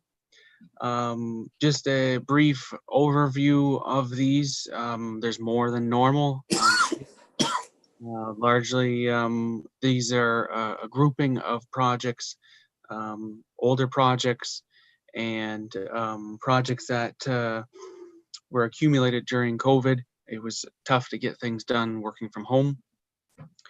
So, in the interest of keeping things brief, what I think I will do is just simply state the name of the drain, the contractor who won that, or the lowest bid, I should say, and the amount. So from the beginning, Crothers McFarland Drain, R&S Graham, $13,600. Dugald McCollum Drain, R&S Graham, $5,600. McCracken Drain, R&S Graham, $4,000. McIntyre Drain, R&S Graham, $4,000. McKellar Drain, R&S Graham, $10,700. McRae Drain, Timmerman's Drainage, $3,984.75. Stocking Drain, R&S Graham, $11,200. Morrow Drain Black Branch, Timmerman's Drainage, $4,339.44. McFarland Drain, R&S Graham, $17,170. I would also like to point out that I did receive a number of quotes, and I was very happy with the turnout of the number of quotes that I had received. Okay. Thank you very much. Council, any questions to Andrew on that? Yes, go ahead, Councillor Cowell. I just want, you just touched on it briefly. There was quite a few people who responded, and sometimes we only see one or two, and it seems that they were very competitive when you look at the range of the most affordable sometime to the most expensive. In one case, it's over $20,000 difference. So I think that's fantastic, and this is a great thing for Southwest Middlesex. Do you think because there were so many drains for them to bid on, that that's part of the reason how come there was so much competition? Through you, Mr. Mayor. Good question. It's hard to say.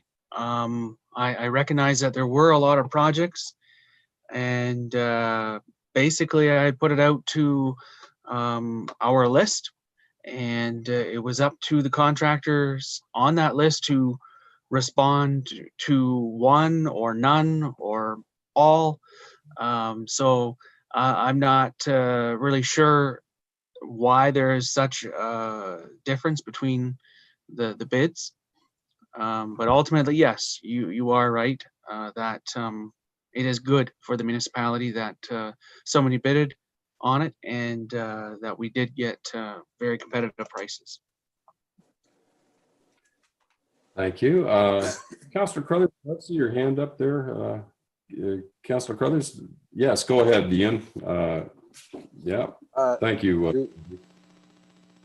Yeah, through you, the Mayor, to Andrew. It looks like Mr. R.S. Graham's going to be pretty busy. Do you expect all these to be done in fall and winter, or is that really hard to say?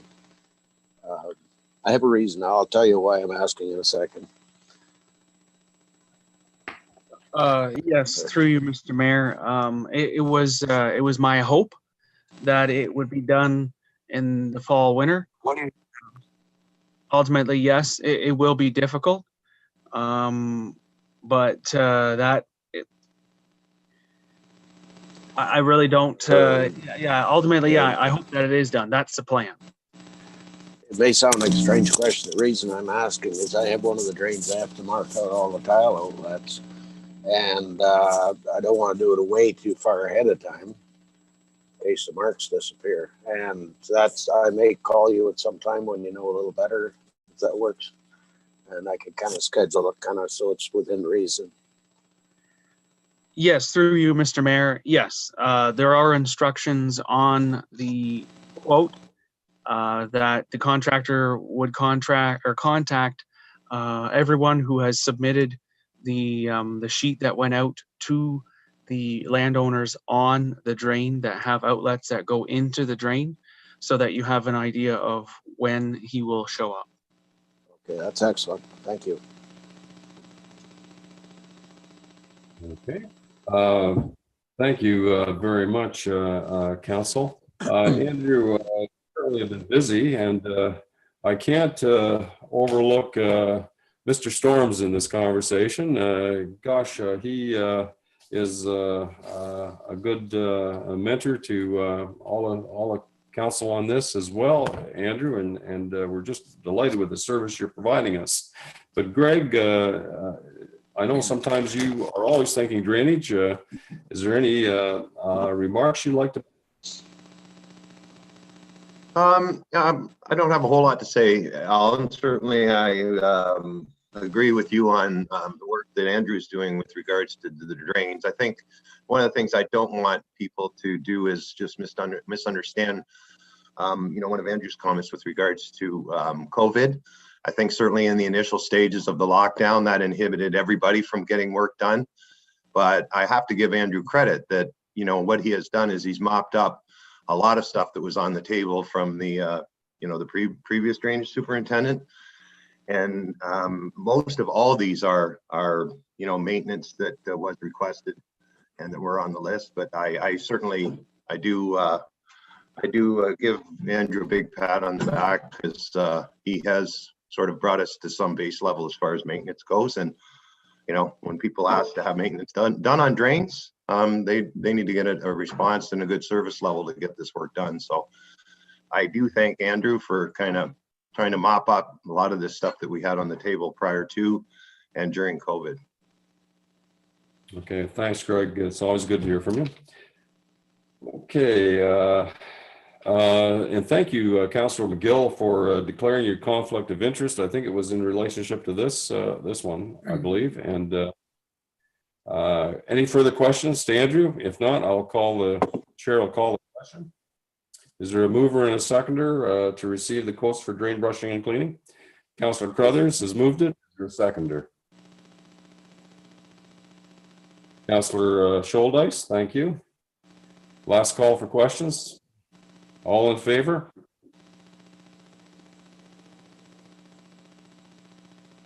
Carried unanimously. Thank you very much.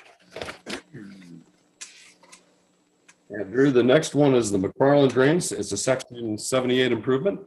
Can you walk us through this? Yes, sir. Thank you, Mr. Mayor. This one, as you recall, came to council for council's acceptance of this request not that many weeks ago. The background is Mr. Towers brought it to my attention that his bridge is too narrow for the equipment currently, and that he would like to replace it and also extend the bridge, culvert bridge. And with this, I went over the different options that he had under the Drainage Act, one of which was to replace it at his own cost.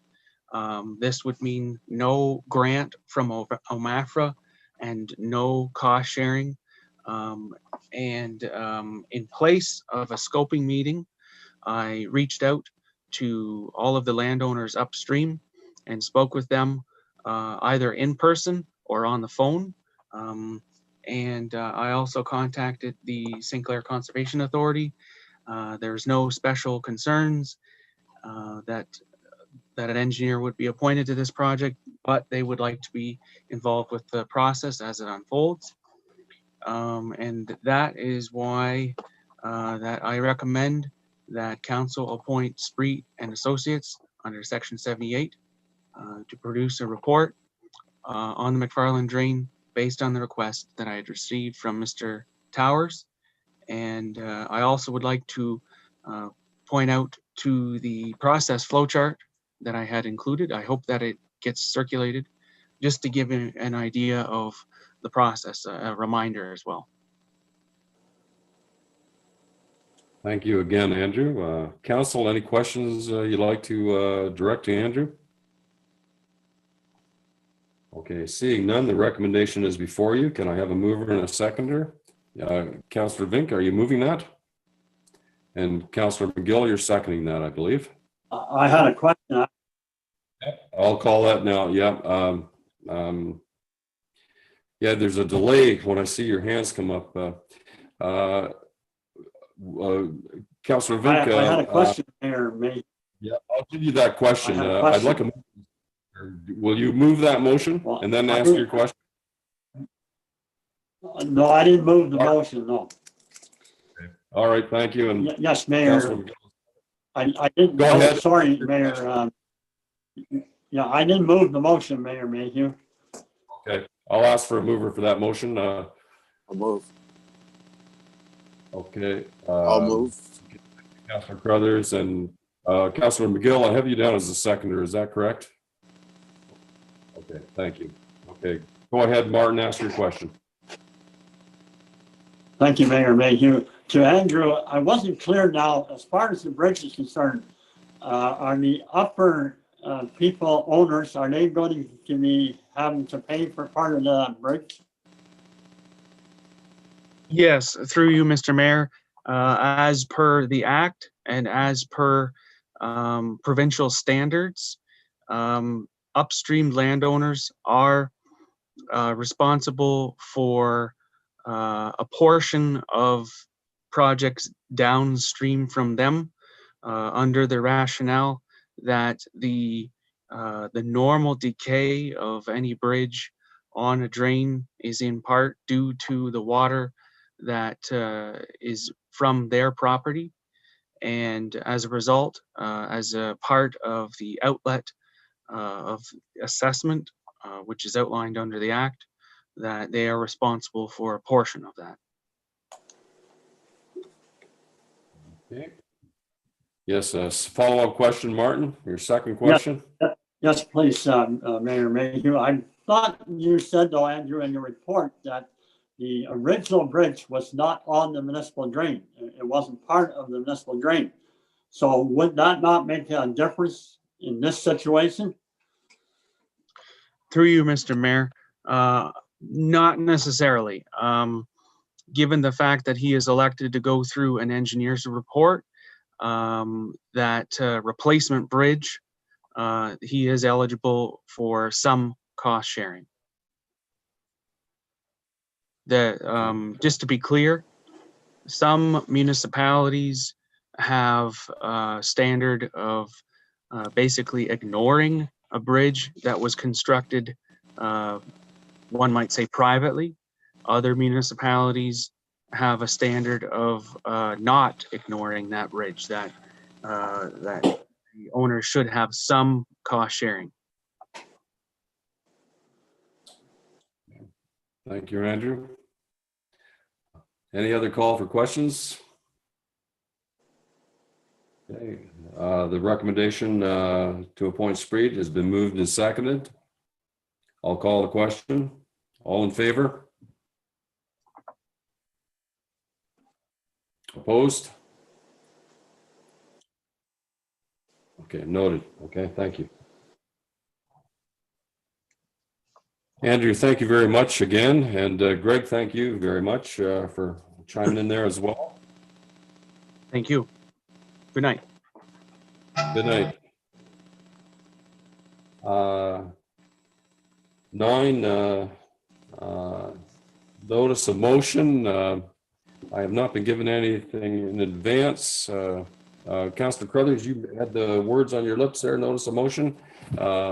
What's the nature of your delivery there? Go ahead, Ian. Yes, through you, the mayor. This is really in deference to the asset management plan. A notice of motion to add a minimum of bi-yearly to apply rust control code oil coating to all municipal vehicles and equipment as required.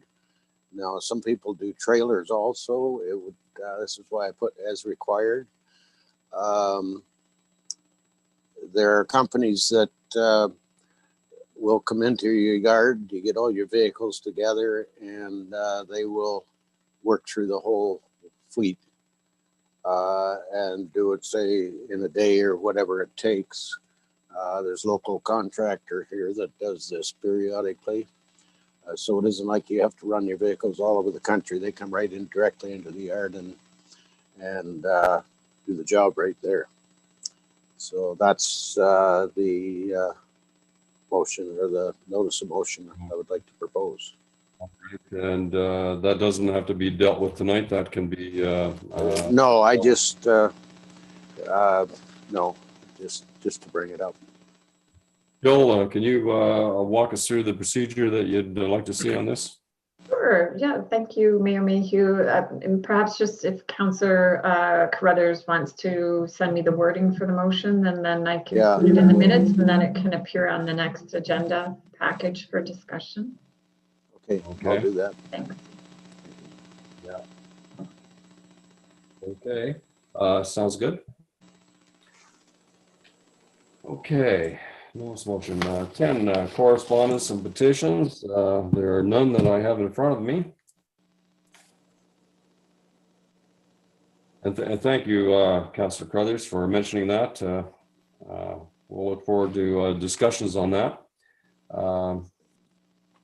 Item number 12 on the agenda, new business. There are none. County Council and updates. Are there any?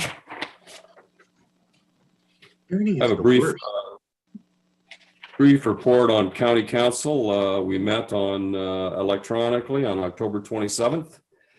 It seemed to be a long meeting. When I look at the report, there doesn't seem to be a lot in it, but the following are some of the conversations and businesses that resulted council with regards to the county. Middlesex County paramedic response times are required to be reported to County Council on an annual basis. Response times for cardiac arrest is being reported as 6 minutes, 75% of the time. And then level 2 and 3 incidents, which are not quite as critical, are reported at time intervals of 8 to 12 minutes, 75% of the time. As I said, they review these annually, and they use these times to determine whether they should be set as benchmarks or whether they can improve them. These are referred to as a CTAS scale, Canadian Triage Acuity Scale. But we're very proud of our EMS services, and they, what I like to see is that they are always self-evaluators of themselves and always strive for improvement and perfection. Further information, another point, further information was delivered regarding Southwest Middlesex or Southwest Community Transport Network. It's a memorandum of understanding was presented to County Council in regard to connecting various transportation models. I mentioned this at my last report. Council, thirdly, Councillor Vanderheyden and I brought a ratepayers concern to County Council regarding the rumble strips on Melbourne Town Line and Glendon. We have requested a site meeting with County Engineer, Mr. Trainee. We have not been advised of that date yet, but we'll be following that up with him at our next county meeting. And fourthly, Mark Brown gave a forestry report update to County Council in regard to forest management. There has been selected harvesting of timber in several locations of the county, including Southwest Middlesex. Walnut prices happen to be through the roof right now, and it was a good time to log when it was frozen up at the beginning of the year. 1.8 million board feet of timber were cut. Of the timber harvested in the Middlesex County woodlots, our forests continue to be some of the most actively managed woodlots in the province of Ontario. Forestry services have continued during COVID-19, and what is particularly interesting is that public trail use is up, and particularly in Skunks Misery. Many surrounding trails may have been closed during COVID-19, and as a result of ours remaining open, we've seen more hikers, more bird watchers, more horseback riding, and more trail biking. And by trail biking, I mean the manual trail bikes.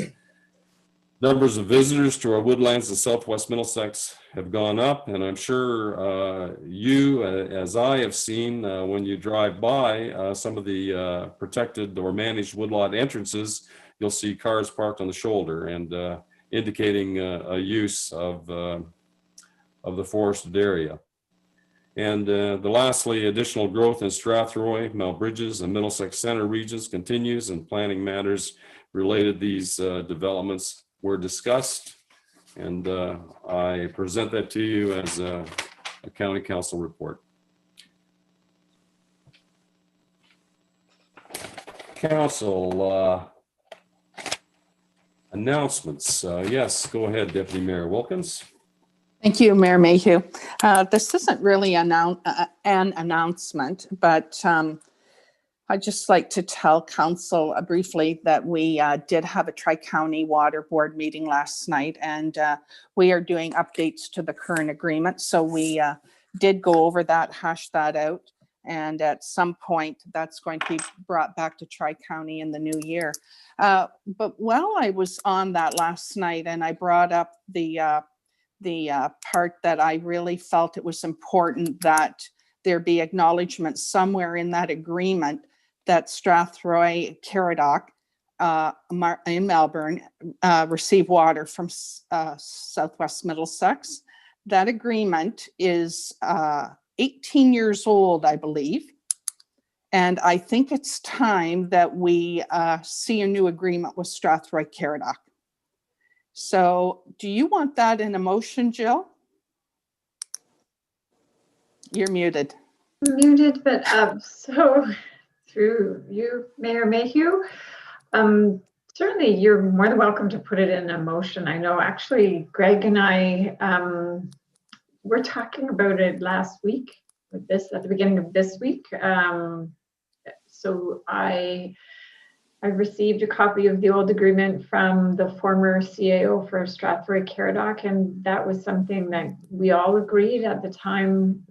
Both parties agreed that it was something that needed to be reviewed and updated. And so for us, our priority was the updates to the Chatham-Kent and Newbury water agreements that are those sub-agreements under the Tri-County Water Board agreement. So those are done, and yes, there's work happening for sure on an update potentially for the Tri-County Water Board agreement. So I think next on the radar is to hope to review that agreement with Strathroy Caradoc, and then after that with West Elgin, because Southwest Middlesex actually provides water over to West Elgin. And we have no agreement with them currently. We need. Yeah, we need an update to that. Yeah. Well, we do have an agreement, what was agreed upon, I guess, at the start, but that's needs updating too. So Jill, I'm going to make that a motion that Southwest Middlesex proceeds at some point in the new year to get a new agreement with Strathroy Caradoc. And then next step would be for Southwest Middlesex to get an updated agreement with West Elgin, just to keep everything clean, especially after what we went through trying to get the last contract in place, agreement in place rather. Yeah. So the only thing I might offer is since it requires both parties to come to the table, maybe it's just initiate the discussion. To initiate the discussion is perfect. Yeah. I'll second the motion. Okay. Thank you very much. Yeah. Council, any questions to myself or Mary Gay or Councillor Bartlett? I have one to Jill, if I could, Mayor Mayhew. Go ahead, Deputy Mayor. So Jill, if the new agreement or the updates to the new agreement with Tri-County is accepted and approved by all members, then is there not that mechanism in there that we could go to arbitration if the other parties didn't agree? That is true, although with Strathroy Caradoc is not a party to the Tri-County Water Board, and I'm not sure you're looking for that in that agreement. So I'm not sure that would go through that way. It's a good discussion point though. Yeah. So there's a thought, and you're right, they aren't a member of the Tri-County. So maybe in a new agreement, we need to put something in there that we have the mechanism in place. Yeah. And I'm not really suggesting this, council, but down the road, right? I see Councillor Bartlett shaking his head. Yeah. So he doesn't want us to go through again what we did exactly. with Newbury. Yeah. So just cleaning it all up. That's right. House cleaning. Right. Thank you. Deputy Mayor and Councillor Bartlett. Council, the draft agreement, we have had a significant amount of work went in it the other night at the meeting. Very capably from a legal perspective, and what we find was very nice about it, it is being cleaned up. There is a dispute resolution section in that agreement with a 90-day period. So it'll certainly pave the way for other councils in the future, should there be any disputes. And secondly, Jill will be receiving a draft of that new revised agreement early next week for her perusal, as all the CAOs of Tri-County will receive, and we look forward to that. Council, I would like to just, I should have done this earlier in the meeting. I'll put it in announcements. Very often, we have a very light closed agenda tonight. It won't take long to do, but it conveniences the visual meeting if I can move that in-camera meeting. Mayor after the Mayhew, body. Yes. I'm just going to interrupt. Do you want to call that motion that was moved by May. the deputy mayor and Councillor Okay. Bartlett? Councillor Vink had a question. It's been moved and seconded, Bill. It's been got moved and seconded. All in favor?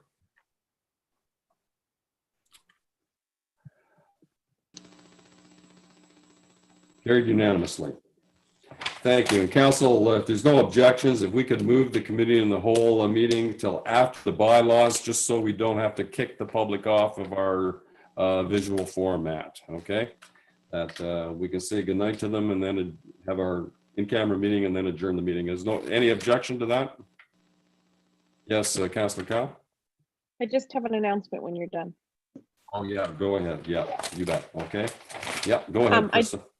I just wanted to thank Councillors McGill, Councillors Vink, Deputy Mayor Wilkins, Mayor Mayhew. We're going to be setting up Halloween bags in front of the municipal building from 5 to 7 o'clock at night, and children will be able to come by and safely, physically, distantly pick up a loot bag. So I really appreciate everyone who's volunteered. And if anyone else would like to come and sit at the table, you can pair up with one of the counselors who already have a time slot. So just let me know and I'll get your name down there. But in the meantime, thank you to everyone who helped facilitated this.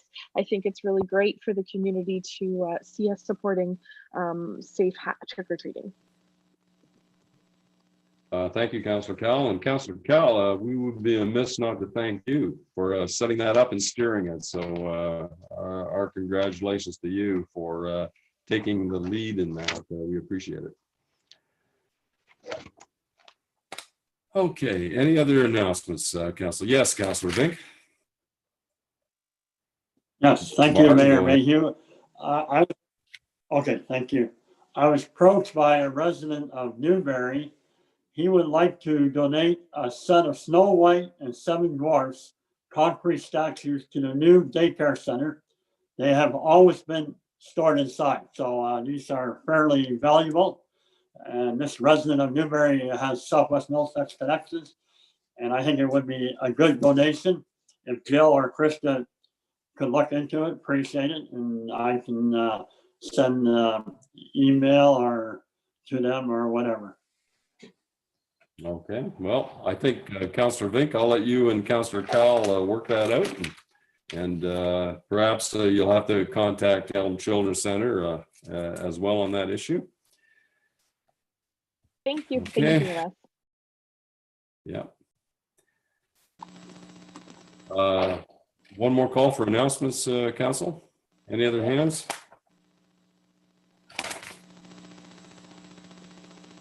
Thank you. So we'll skip 15 for just a minute. Delve into the bylaws. The first bylaw, the James Court Outlet Drainage Bylaw. It would be first and second reading. Third reading for the James Court bylaw. Yep. Yeah, Yep. it's already had first and second. And the animal control, first, second, and third for the animal control. We can do this in one motion to move the bylaws. And the last would be a bylaw to confirm the proceedings of council. Would any member of council wish to move these bylaws in terms of the reading? Councillor Ian Crothers, and require a seconder. Councillor Doug Bartlett. Thank you. Any questions, council? In favor of the bylaws being adopted? Raise your hand.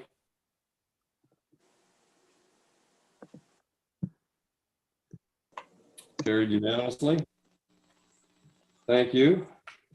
Jill, at your convenience, you can direct us into committee of the whole and take your time. And I know you'll have some switches to pull there. I appreciate that. If you wouldn't mind, council, if there's a motion to go into closed session, and then just give me a few seconds to turn off the YouTube. Move. Council, I'll move. you'll make that motion? Thank Yes. you. And Councillor Cobb, your hand up to second it. Thank you, Krista. Discussion. And of course, this is a personnel matter and a property matter that we're talking, so they qualify for this. All in favor? Carried unanimously. Thank you, council. We'll give Jill some time here, and she'll give a nod